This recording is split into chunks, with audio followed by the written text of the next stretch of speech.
finish line. You can't get there from here. Strap on your pee bag.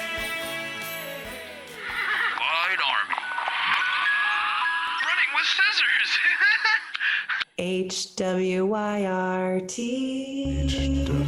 HWYRT. How come you're not running right now? No, seriously, grab some headphones and go for a run while you listen. Come on, break. And now, without further ado, here are Bryan and Peter.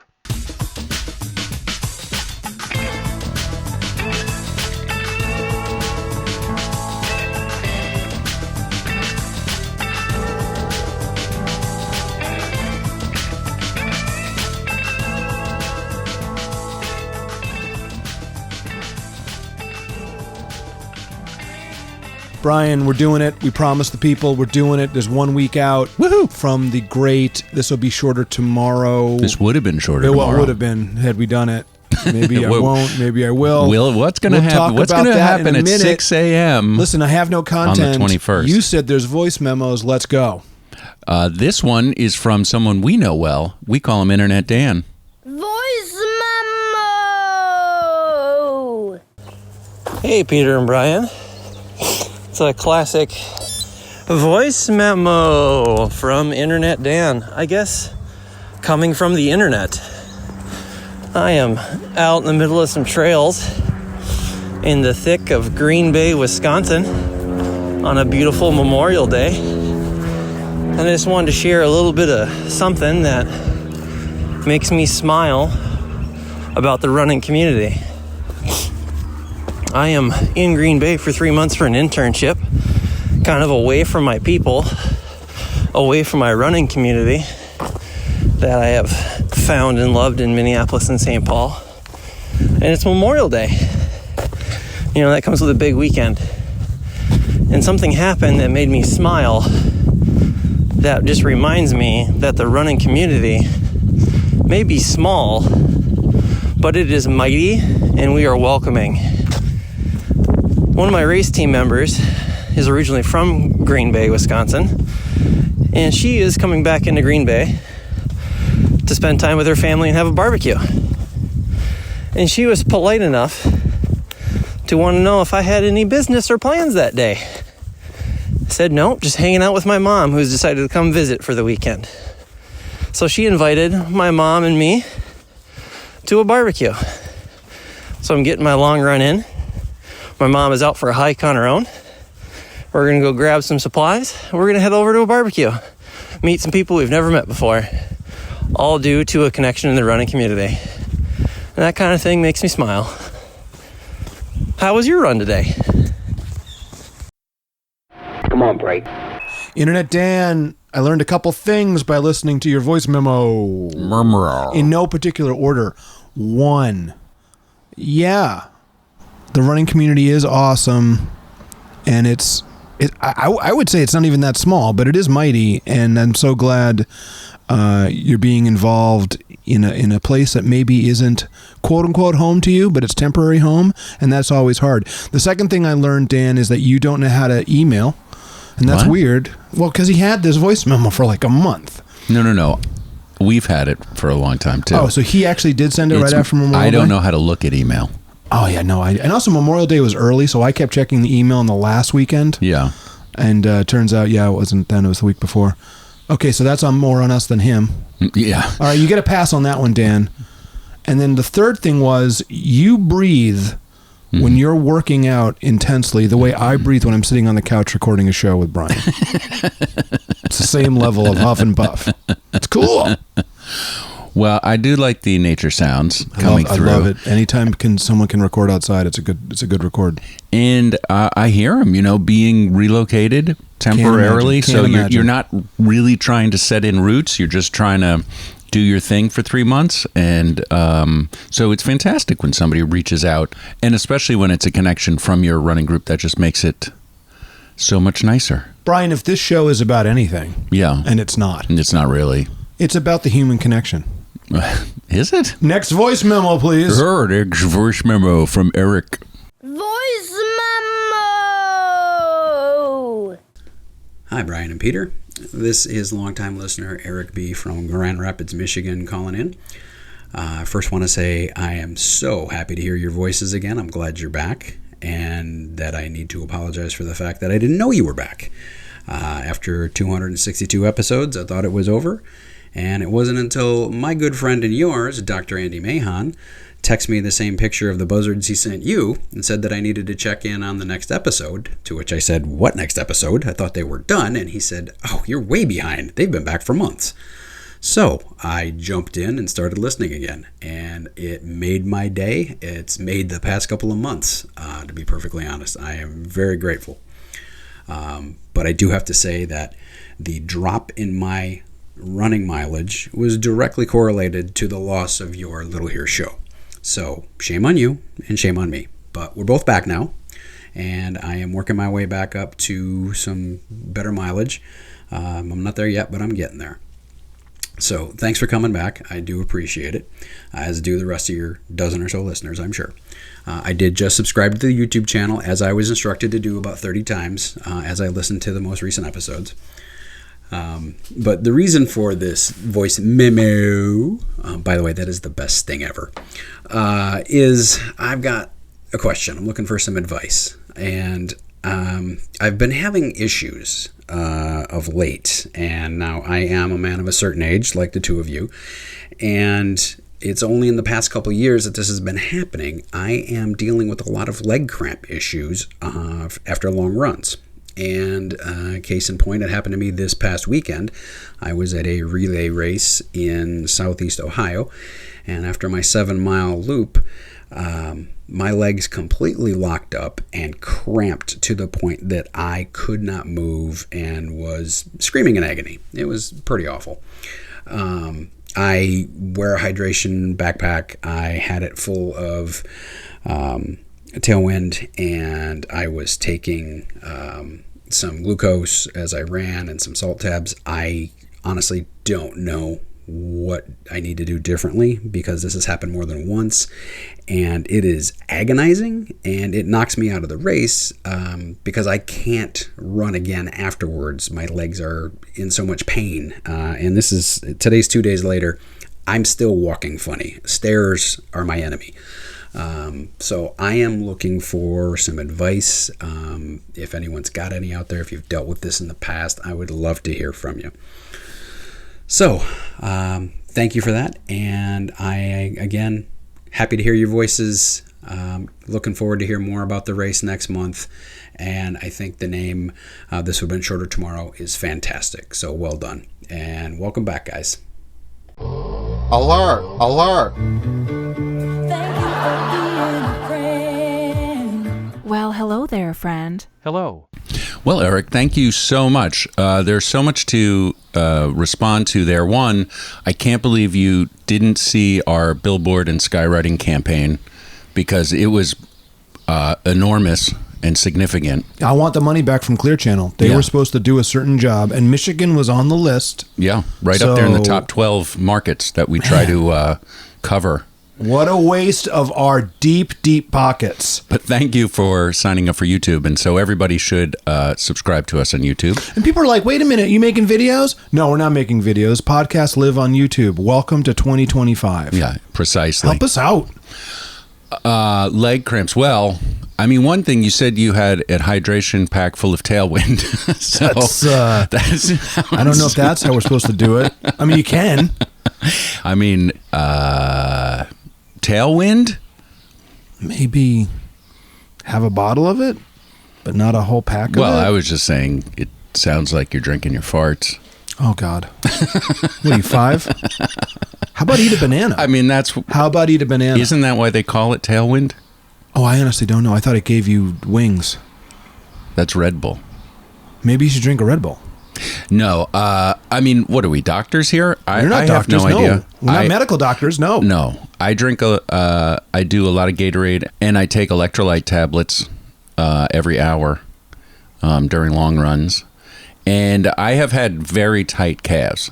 Like, I have had that stop me in the middle of a run. This sounds bigger than that, but for that, it was I had ramped up the miles too fast. I was running dehydrated. I did not have sufficient electrolytes, and I needed to stretch more. It's like all the things. Okay, so Eric, let's go through the list here. Are you doing your SAMs after every run? Because if you're not, go onto YouTube. Thank you for subscribing, and look up the SAMs exercises, strength and mobility exercises, and start doing them, because that really will help. But also, is your potassium level super low? I don't want to be radical here and mature, Brian, because that's not me. But maybe he should go to the doctor and have a potassium check. I don't know, because it sounds to me like that's a real thing. Well, there are sweat tests you can do. Yeah. Even Dr. Lollipop sent me a link to an easy one. Yeah. That you can know what your electrolyte intake should be as you're running. And then, general flexibility and things like that, they can all add in. Well, especially if he's been down for a long time. Right. And I mean, I echo you, Eric. The reason why this show is back is because I needed to remind me that I'm supposed to be running. Now, I'm not saying it's working. But man, am I way more mindful. Yeah, you're thinking about it constantly. Hey, let me say something. My mental game right now is so strong. Yes. I imagine it's the only way I'm going to get through. I don't know. I don't want to guess too high. 4 miles on Saturday next week? Easy. 4 to 6. I can imagine a lot. Before I flag down the cab. That's right. Or grab a scooter. A blue bike. It's going to work. It's going to work out. Eric, go to a doctor. That's my advice. I know nothing, but why not just go to your primary care physician and be like, hey, my legs cramp when I run. Could it be my potassium levels? What do you think about a test? Yep. Just ask the question. Right. You got health insurance, don't you? Yeah, especially if it's that severe. Well, that's the thing. It stops you and you're in real pain. And you're still feeling it days and days and days later. That's more than just a one-off, I think. Unless you're literally not stretching, going into bed, sleeping like a ball, waking up, rolling out of that ball, not stretching. Never drinking water. Yeah, never eating nothing but, what would you be eating? Cheesesteaks and running. Then maybe your legs might hurt. All those things. Go to the doctor, Eric, and let us know. Send us more. Send us an update. Voice memo. And I just wanted to say that he mentioned Andrew. Andrew also reached out by email just to say that he has been training. What? For this would have been shorter tomorrow Ultra. Let's give him a little fanfare for that.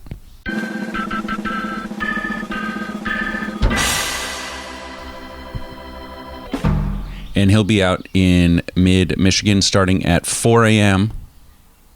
to get in his 50K so that he can get to a barbecue in the afternoon, a family event that he can't miss. No, don't miss it. Now, that's motivation. Motivation and dedication. Wait a second. Do these guys know each other? They're both in Michigan. Obviously, yeah. He mentioned them. But is it, they mention him like in the sense like, I know you're from Michigan, so I'm mentioning you? Or like they're actually good friends? Oh, I don't know. Did we make a love connection with this show? Is that the power... Well, Brian, talk about the running community. If this show is about anything, it's about human connection. You've said this twice now. And every time I get a little closer to you. Soon we'll be using the same microphone. I'm fine with that.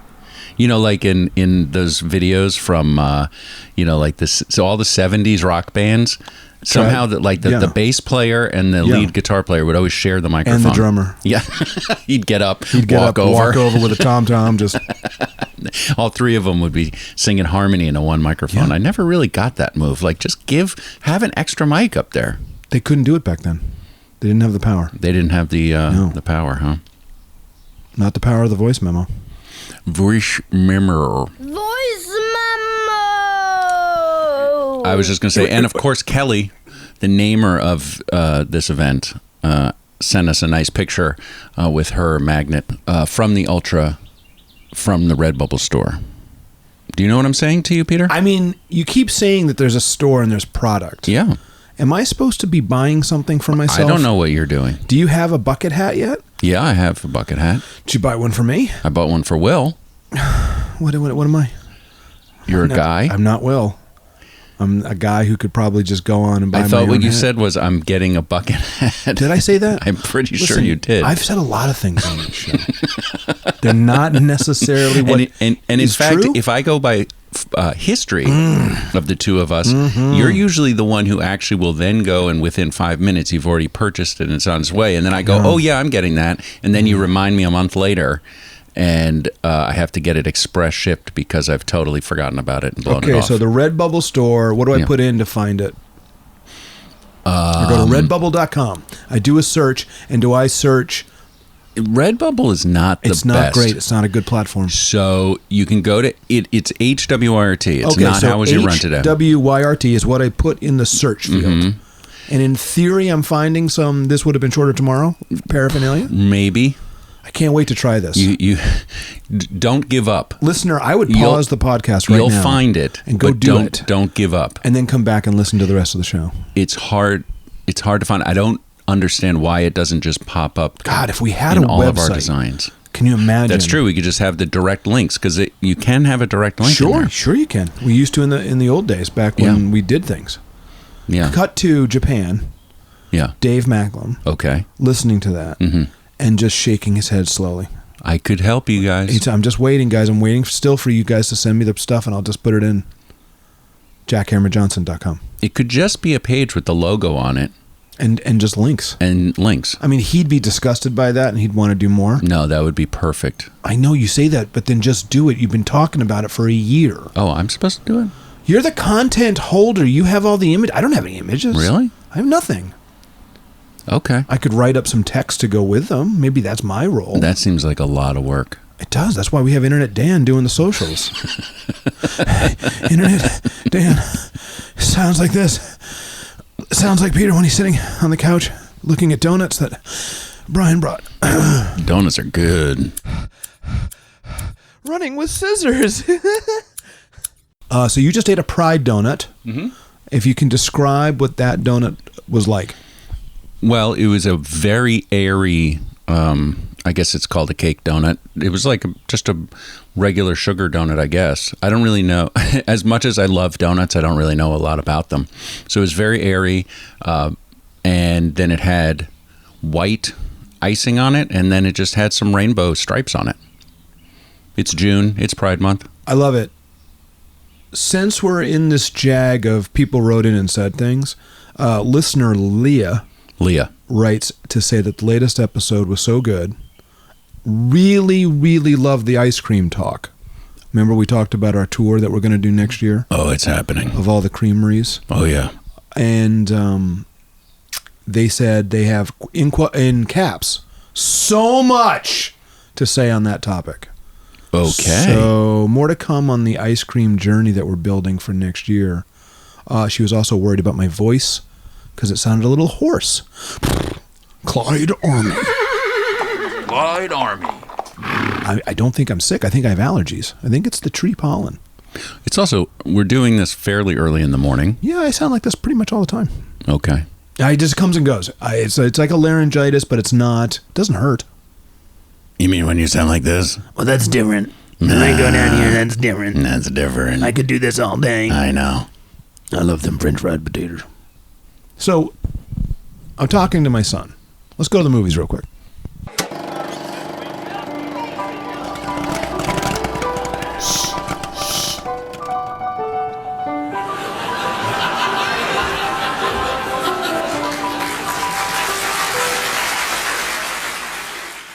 We did promise people the movies. We sure did. And a couple things there. You were going to tell me a story about a movie you saw. But before you do that, I've been watching a lot of Paramount Plus television. I don't know what that is. Yep. And there's a show on there called Landman with Billy Bob Thornton in the lead role. Okay. It's about oil in Texas. And I was telling my son about it. I said, hey, you should probably check this out. It's pretty good. And he said, I don't get Billy Bob Thornton's whole thing. What do you mean his whole thing? Well, that's what I was curious. This kid's 21 years old. What does he know about Billy Bob Thornton? He's an actor. He's an actor. What's there to get? You either like him or you don't like him. Now, he's entitled to his opinion. He could not like him. But then I said, listen, I'll forever respect him as an actor. and as a filmmaker, because his first outing was Sling Blade. That's really where he came on the scene in the 90s. Well, that was his big first movie. Yes. He was in a movie called U-Turn. Yes, he was. Where he was amazing. Yes. And we were like, the U-Turn guy has made a movie? And then Sling Blade was even more deep into a character. And I would challenge my 21-year-old son to go watch Sling Blade and then tell me that, did you even know that was Billy Bob Thornton? Right. And he said, yeah, whatever, okay. So I challenged him to, it's not available on streaming. I have to go find a DVD of it.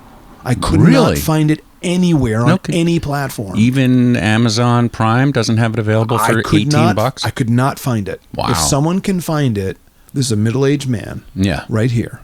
This is a guy who knows how to find things. I kind of do. Yeah. And I did you do that internet search first and they tell you all the things that are out of date. Like, oh, it's on Netflix. Well, it's not on Netflix. That was from 7 years ago. Right. So right this minute, maybe by July 1st, it's going to be different. But right now, middle of June, no, can't seem to find it. Wow. Now, this happens from time to time, which is why you're in a room full of DVDs and Blu-rays. Boy, am I. Stop it. It's good. Physical media is good. Mm-hmm. Well, you can't get to the DVD player because of the Lego boxes, but it's fine. You can't get there from here. You can't get there from here. And you were going to say what? About what movies? You were going to say something that's important. Go. Well, I was going to say that I saw the latest Wes Anderson movie. Oh, I want to see it. And I realize I'm a big Wes Anderson fan. Like, you just realized that? Yes. 12 movies in? And then we went through all of his, he's made a bunch of shorts, but all of his major film-length films, I've seen them all, and most of them I've seen in the movie theater. I can't say this for any other director, I don't think. All right, let me just throw some at you. It was surprising to me. I'm just going to throw some at you. Yeah. Because some people like some, and some people don't like others, and some people love all, and some they people do hate fall all. into separate categories. So I'm just going to shoot some at you, right? And I don't want a big Bryan answer, okay? I want, as if we're going to just quickly tweet this, whatever that was. Okay. Moonlight Kingdom, go. Pretty good. Rushmore. A masterpiece. Royal Tenenbaums. One of my favorite movies ever. Yeah, that one really resonates. That's a solid script. I actually have that script. It's astounding. Rushmore for me is my definitive one because it's the first one. It meant a lot to me at the age I saw it. Right. It's the second one. He did Bottle Rocket before that. But yeah, that was and sort I of like Bottle Rocket. I don't love Bottle Rocket. No, same.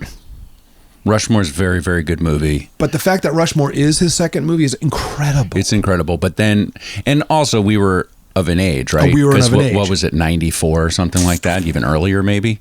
95? I don't want to misspeak. Well, it doesn't matter. And then Tannenbaums came out, and that's a masterful film. Yes. I mean, just given the acting talent that's in it, it's an amazing film. Darjeeling Limited. Very good. I like that. That's in the same... Rushmore was 1998. Oh, a little later than I thought. Yeah, Tannenbaums and Darjeeling are in sort of the same category, and along with Grand Budapest Hotel, which is I love amazing. I love the Grand. Yeah, those three are very, very solid movies. They're all good, though. I mean, I love Fantastic Mr. Fox. Very good. Island of Dogs. I like it. Yeah, very good. A lot of people haven't seen that one. I really like Island of Dogs. And then you get into the latest three, which are Asteroid City, what is it called? The French Review or something like that? The French Dispatch. Oh, the French Dispatch, Asteroid City, and the latest one, which is the Phoenician Scheme. You know, they're all kind of similar. Yeah.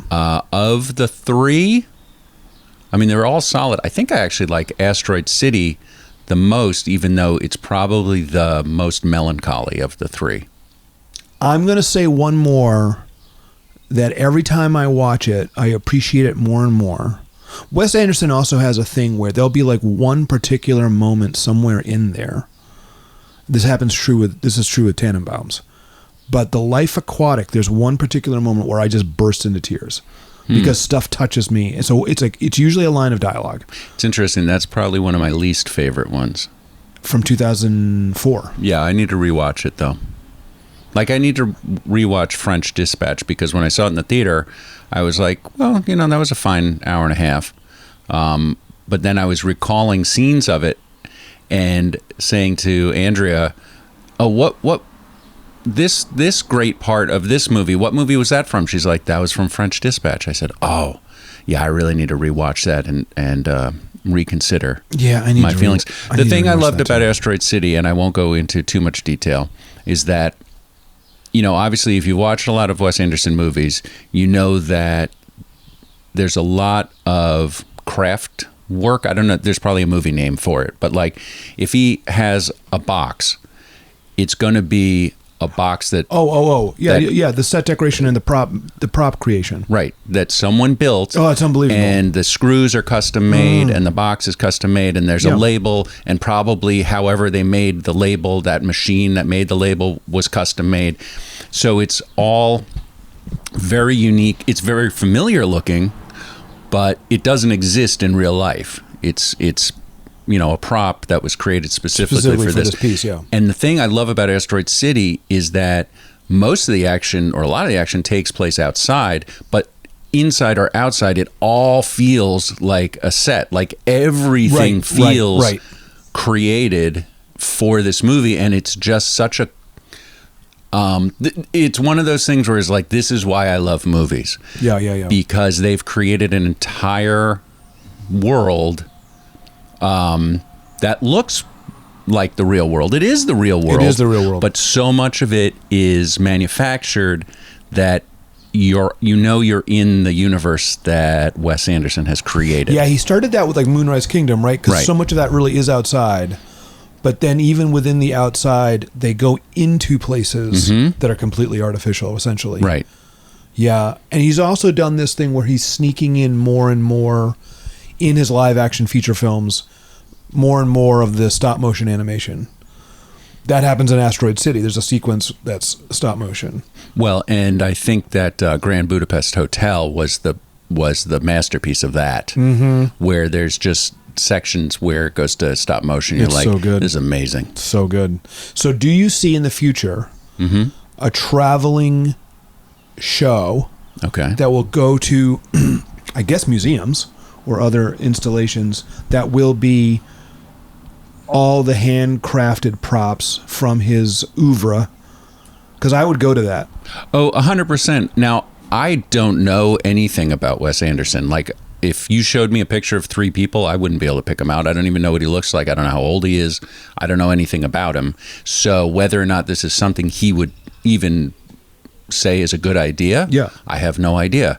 But I would love that. Like an immersive museum exhibit of Wes Anderson props. It'd be great. I would live there. I would buy like season tickets. Okay. See what happens. Well, that was great. I'm so glad we went to the movies. Wait, you've seen a movie recently. What was it? I did? Did I say I did? Didn't you? Well, I did see Dead Reckoning, the Mission Impossible movie, on a plane. That probably is not the experience Tom Cruise wanted you to have. Doesn't matter. It still sucked me in. It was still excellent. There's a sequence with a Fiat in an Italian setting that's one of the best car choreography stunt things. Better than Ronin in Paris? No. Oh. No, sorry, it's not. Yeah. But it's still really good. Okay. And it makes me want to spend the money this week and go see The Final Reckoning, the sequel, and the final one. Oh, that wasn't the final. No, Dead Reckoning was supposed to be Dead Reckoning. It's literally called Dead Reckoning Part 1. And the DVD was released of it, and it was Dead Reckoning Part 1. And then right after they released the DVD for the home market, they changed the name. And it made an instant collectible. So if you can get the DVD that says Dead Reckoning Part 1, buy it, or the Blu-ray, because now it's just Dead Reckoning, because it was going to be Dead Reckoning Part 2, which came out just this past month. But they changed it to Final Reckoning, which is fascinating to me. That's a weird choice. Yeah, it's just one of those things. Hollywood, go figure. Anyway, I'm gonna spend $20 and go see it, and I'll say something else to you before we leave the cinema. I will admit I've only seen the first Mission Impossible movie, and I saw it in the theater. That by far is the most important one. I haven't seen any others. Yeah. I'm going to be straight up with you. If we're really going to get into this, and we need a whole episode to do freaking the Mission Impossible deal. First one's the most important one. First one is excellent. Way to go, Brian De Palma. Second one's not good. Okay. It's the weakest link. Still watchable. And then 3 through, I don't know what number we're on, 8, unbelievably great. Really? And they just build on each other. Especially the last, especially 5, 6, 7, 8. Seriously, the 5th, 6th, 7th, and 8th one, all great. I've also never seen a Fast and Furious movie. Well, now Ann and I have been talking about that. Okay. Because friends of the show, Amelia Meath and Nick Sanborn, the husband. You mean Sylvan Esso? Yeah. Are obsessed with the Fast and the Furious. Many people Especially Nick is. Okay. And he has told me many a time, oh yeah, sit down, take it in, welcome to that world. Similar to Mission Impossible, there's highs and lows. But he says, if you do it with a serious, open mind, you're going to have an entertainment explosion on your hands. Oh, I'm sure it's sort of like the Bond thing. There's sure. There's good Bond movies and bad Bond movies. Andrea, the artist in residence, is a huge Bond fan. So is that true? Yeah, 100%. How do I not know this? Yeah, she'll default to watching a Bond movie, especially Daniel Craig ones. Oh my goodness. Does she have a favorite one? I don't know, actually. All right, we need to have her on the show. But she loves Bond movies because it is a world. It's a world. And, it might be good, it might be mediocre, but you kind of know what you're going to get. Bryan, I don't want to interrupt here, but it feels to me like what we're doing is talking about everything except the big race next Saturday. Oh, is there something coming up next Saturday? This would have been shorter tomorrow, or for that matter, yesterday. But that don't matter, 'cause all we really have is this little here solstice day.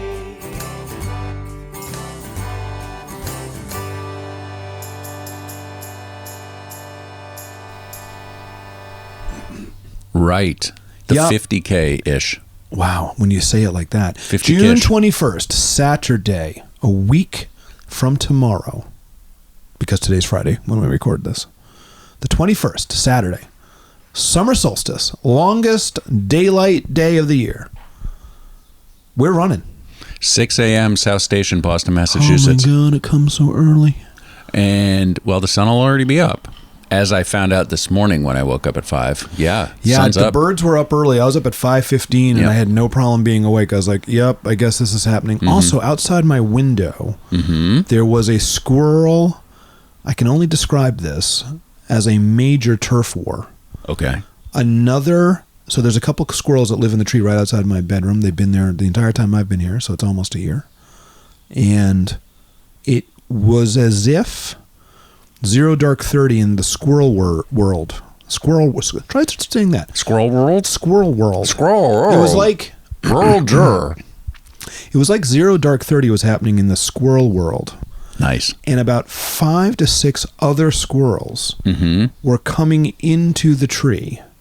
And the logs down, like the firewood, and there's trash cans back there. And these 2 main squirrels were defending their tree. Ooh, wow. And they were making very odd noises. At first I thought it was people talking. Because there's a lot of that. And then there was things moving, like things being moved, like tarp. You mean like some of the squirrels were messing up the other squirrel's house? Like trying to raid evict them? Trying to raid the house. Wow. And these other 2 were like, this ain't happening. And there was a lot of bird chatter. It seemed like the world outside my window knew what was happening, but I'm super late to it. And all I could think was, this is what it's going to be like when the ninjas come. Is that what you're worried about? Oh, I'm worried about that all the time. Okay. You learn something new every day. Let me tell you this. Go ahead. Saturday morning, the 21st of June. This is who we are expecting to gather. All right, this is real now. I have a little list. So this is us meeting literally outside of South Station, Boston, Massachusetts, 6 this coming a.m. Saturday, the 21st of June, solstice. So the people who have reached out, myself, Bryan Gould, Will, Brewmaster Will, you, Pete Villa, Professor Lollipop, Professor Paul Davies Lollipop, and Colin, listener Colin. Listener Colin. Colin, have I ever met you? I don't know if I don't know if we've met. Okay, that's who's going to be at South Station at 6 a.m.? Mm-hmm. That's it? What? That's it? That's a huge group. Where's Esau? Where's the Esau movement? Well, people have things to do. What? Come on. Where's Corinne running Unicorn? Paris, according to the internet. Where's Jeremy? Paris, according to the internet. Oh, what? What do you want? Where's Marathon George Woodward? He'll be circling Mont Blanc, believe it or not. He'll be in Switzerland. We covered that last week, right? Yeah. He's not there. Where's Igor Babushkin? Well, you would know more than I do.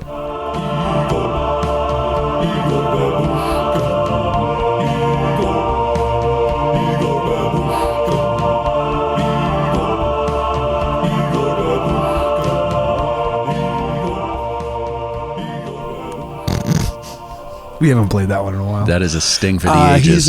He's a papa, and he's building a house, and he's busy as heck. Yeah, and he's that like, sounds busy. I'll get to you on the next solstice. That's an ultra in and of itself. He's got a whole thing going on, and I got mad respect for him, but I don't think we're going to see him. No.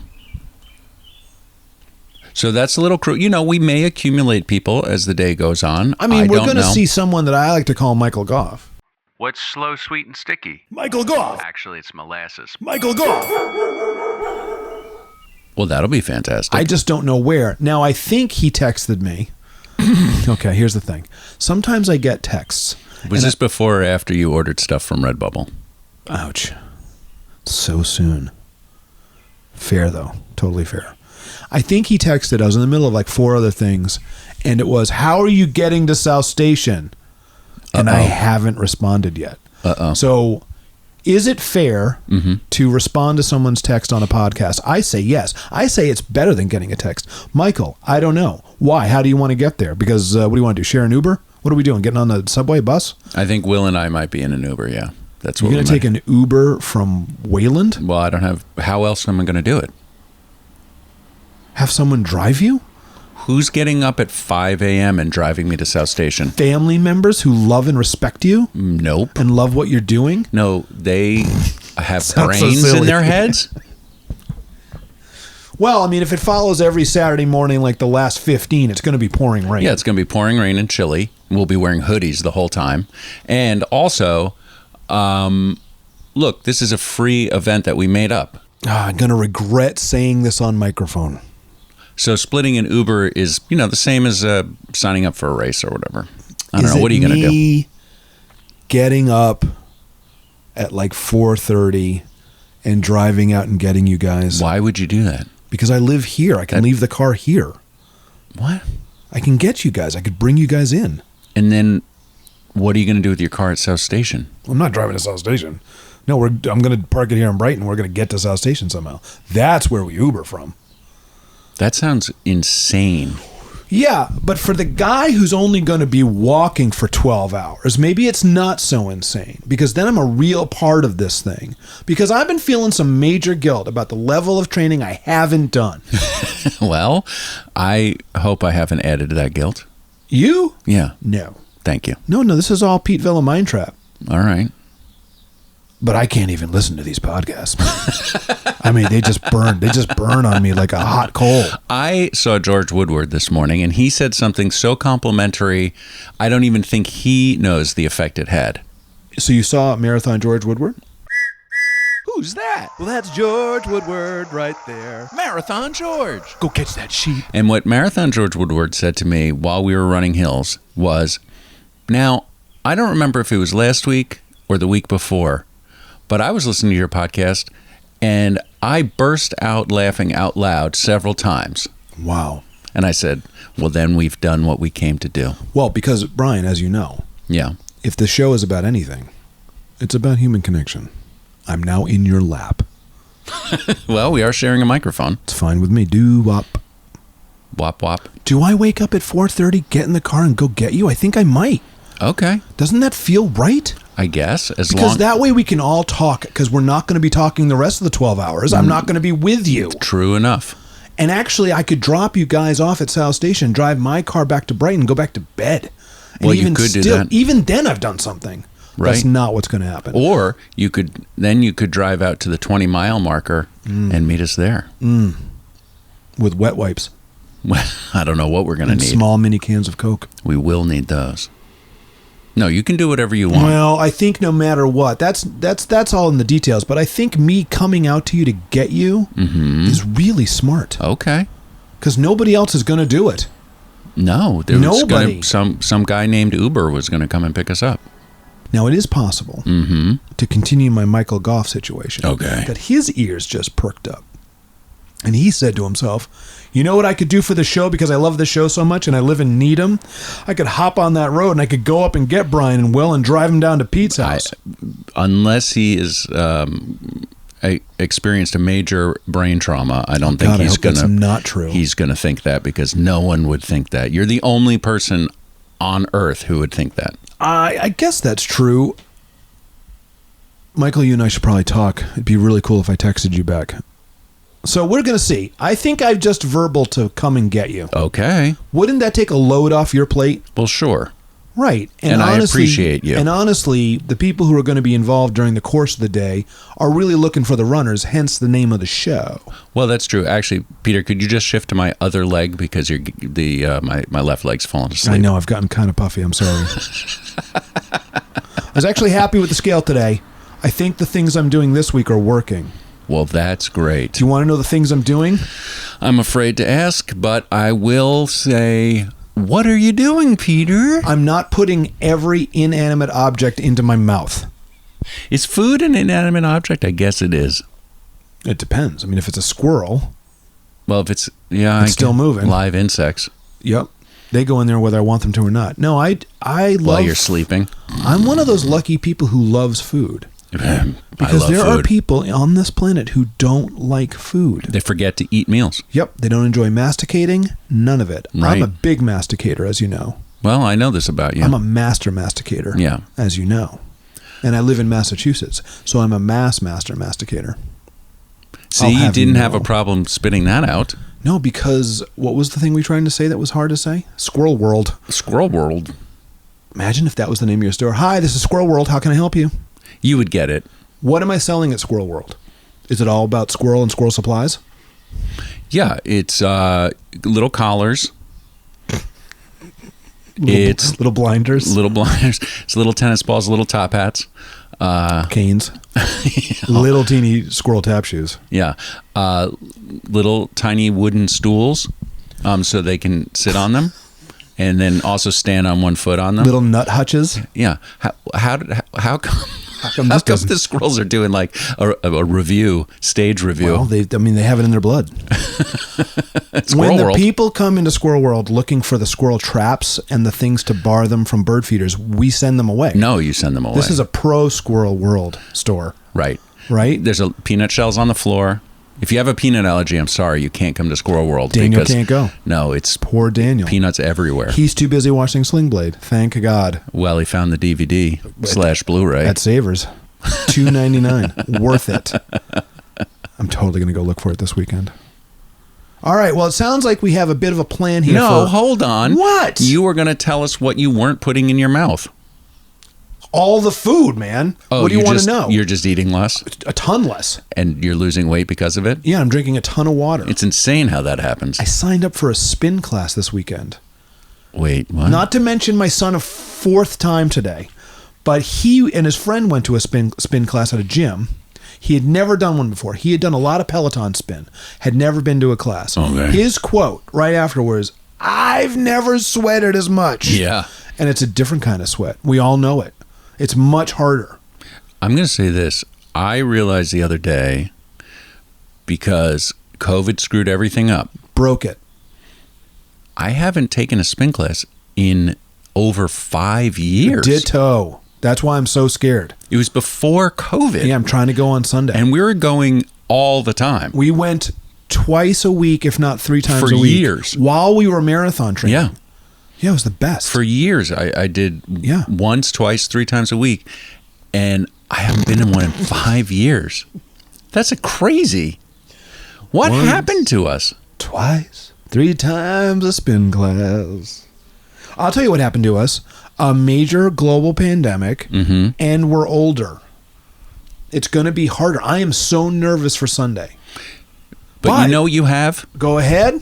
Human connection. Oh my God, if the show's about nothing else, it's about donuts and the movies. and human connection. And a little bit about running. Just a skosh. Not a whole lot. No, we sprinkle it through about every 7 minutes.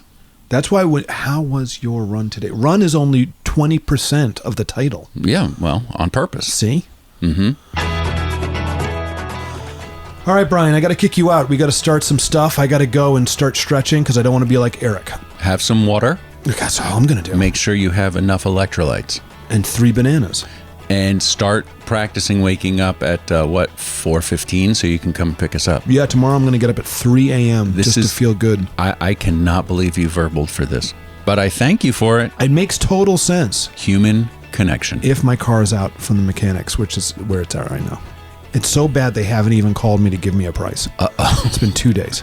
Oh, well, I'll so that would be the only hitch. I'll keep that Uber app ready to go. No, it's okay. I can borrow someone's car. Oh, boy, now it's going to be a whole probably thing. Steal an Uber car. Oh, boy. I'm going to live up to my verbal. Good day. Squirrel turf war.